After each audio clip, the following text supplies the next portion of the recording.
Hi friends, இன்றைக்கி நம்ம பார்க்க போகிறது பென் அண்ட் வாட்ச்சு. நமக்கு இதில் 24 கேரட்ஸ்னெல்லாம் போட்டு சூப்பராக இருந்துச்சு. பெண்டன் ஃபோட்டோலாம்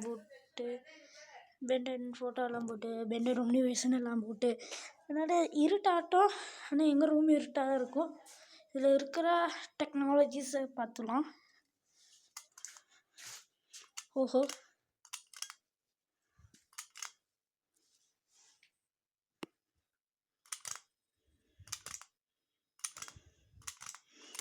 இதே மாதிரி நம்ம இந்த பென் அண்ட் வாட்சில் டைம் செட் பண்ணுறது எப்படின்னா, நமக்கு வேண்டிய டைமே இந்த பட்டில் நமக்கு டைம் செட் பண்ணலாம். இதில் பார்த்திங்கன்னா இப்போ நமக்கு இப்படியெல்லாம் பண்ணி வைக்கலாம். அப்போ தான் அதான் நமக்கு பிடிச்சதா. இப்போ ஒரு விஷயத்த சொல்லிடுறேன், கமெண்டில் கழுவி ஊற்றாதீங்க. ஏன்னா இதுதான் என் ஃபஸ்ட்டு வீடியோ, அதனால தான் இப்படியெல்லாம் சொல்லியிருக்கேன். Okay, bye bye.